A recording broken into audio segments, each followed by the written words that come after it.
इस देश के जुडिशरी सिस्टम के ऊपर लगा है, पूरे इस देश के जो सामाजिक न्याय के योद्धा हैं उनके ऊपर लगा है।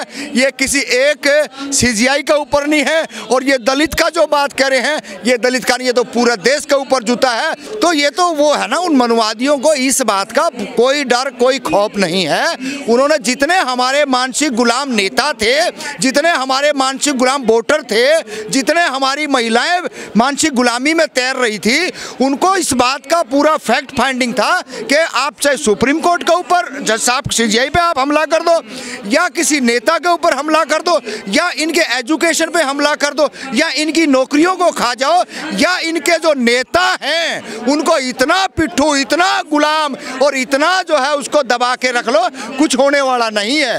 ये मनुवादी लोगों को इस बात की जानकारी हो चुकी थी और उसी का परिणाम है ये अंधविश्वास और पाखंडवाद की बदौलत जो है सीजीआई के ऊपर जूता फेंकेगा।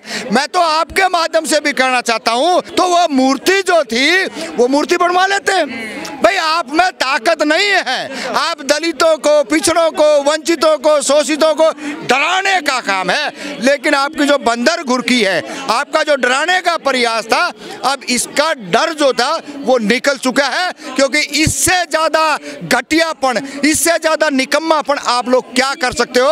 अरे आपको तो हजम ही नहीं हो रहा। परमात्मा का आदेश हुआ, कोई परमात्मा नहीं, उनके पास कोई ताकत नहीं। अगर ताकत है तो इस देश के संविधान में है, इस ताकत है तो इन बहुजनों के अंदर है जो लगातार अपना संघर्ष कर रहे हैं और लगातार ऐसी व्यवस्था। सीजीआई भी सुरक्षित नहीं है कोर्ट में, तो फिर आप जैसे लोग कैसे सुरक्षित होंगे? नहीं, देखिए सीजीआई सर ने बिल्कुल एक बड़ा दिल किया है उन्होंने, और उसका एक संदेश गया है। कथाकथ गौतम बुद्ध को मानने वाले लोग हैं, वो एक्शन नहीं करते, वो एक परिचय दिया है, एक उदाहरण दिया है।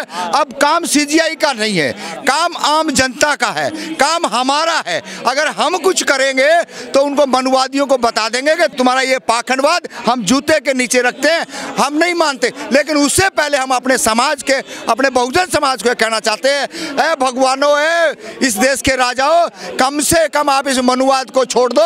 इस दुनिया के अंदर कोई नहीं है जो आपका कोई बाल बाका कर सके।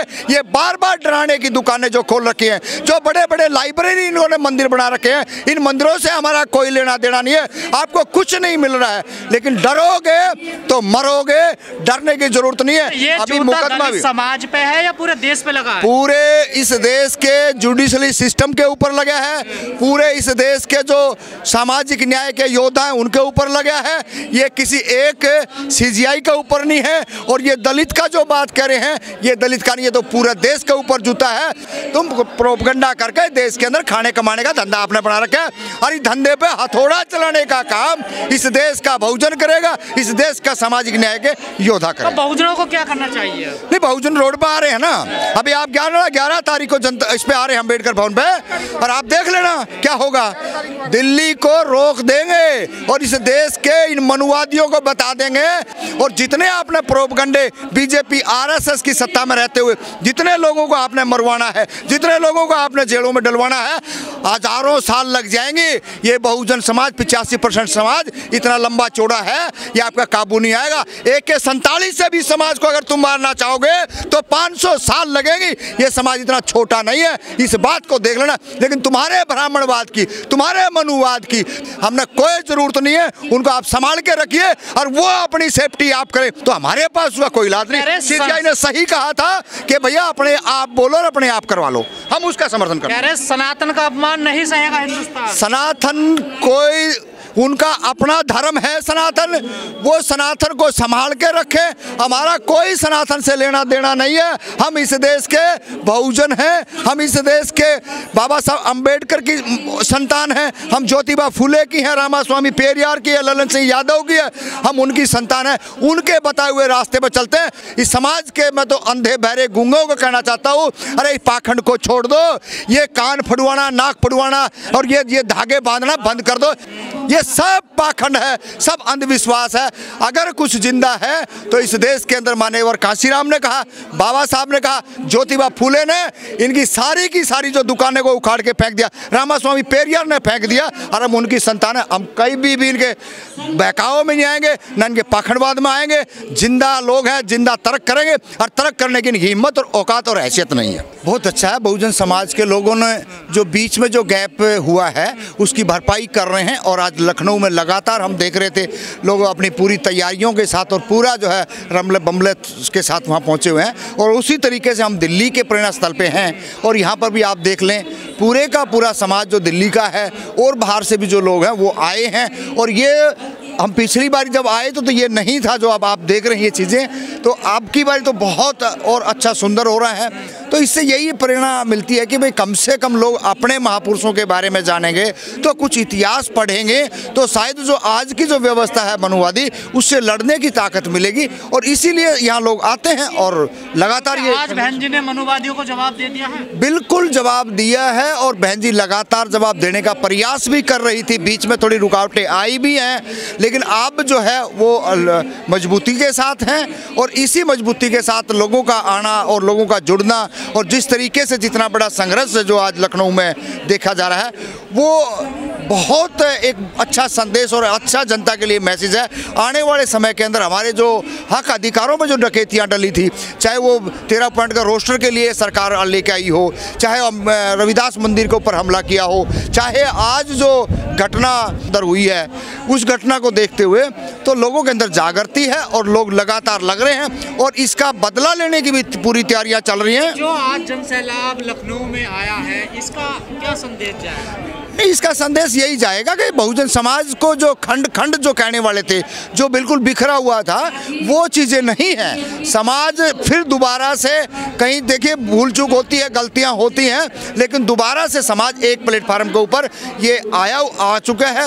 और इसका आने वाले टाइम के अंदर 27 के अंदर अच्छे परिणाम मिलेंगे। दोबारा से हमारे को ये सूरज की जो रोशनी है, जो सत्ता की जो रोशनी है, हक अधिकारों की जो रोशनी है, ये मिलने की पूरी उम्मीद और आशा है। बहुजन समाज है, एक विशाल हाथी से भी बड़ा है पूरे देश भर में देखा जाए, लेकिन उन्हीं के समाज के सीजेआई के ऊपर जूता उछालने की कोशिश की जा रही है। हाँ नहीं, ये तो एक मनुवाद है ना। अब देखिए 10 साल किसी को मिल जाते हैं तो 10 साल का तो बालक भी जो है ना बड़ा हो जाता है। उसे लगाकर दिल्ली तक नीला ही नहीं। ये तो हमारा सैलाब है, ये तो हमारी आस्था है, और वो रहेगा ही। मिटाना चाहते हैं मगर वो मिट नहीं सकता, क्योंकि उस बीच की तरह है। अगर जितना दबाओगे उतनी ग्रोथ से वो बाहर निकलेगा। आज बसपा ने इतिहास रच दिया। देखिए इतिहास की सबसे बड़ी रैली। इतिहास तो बहन जी ने, अशोक के बाद अगर इस देश में किसी ने रचा तो बहन जी ने रचा है। आज लखनऊ देख लो बहन जी में, आज ये देख लो क्या संग्रहालय बना दिया। इतिहास तो हम बनाने के लिए आए और बनाते रहेंगे। तो क्या बसपा कमबैक हो गई है? बसपा कमबैक थी। बसपा का ना कोई मंत्री है ना कोई विधायक है, मगर समाज आज भी बहन जी को सुनने के लिए लाई और गुड़ और चने खा के जा रहा है। तो बसपा का कमबैक पिछले 10-11 साल में बहुत बड़ी रैली की है। आज देखिए आज बहन जी ने क्या, बहन जी बड़ी थी और बहन जी में आस्था है। बहन जी इज नॉट लीडर, बहन जी इज आज विरोधियों को जवाब मिल गया। विरोधियों को जवाब तो हम उस दिन ही देखे थे जिस दिन बीएसपी का गठन हुआ था। मगर विरोधी कहीं ना कहीं दाव फंसा के अंबेडकर नामा से गांधी नामा करना चाह रहे हैं। मगर मैं उन लोगों को भी कह दूं, ये बीएसपीएस को खत्म करना मुश्किल सा लगता है मुझे।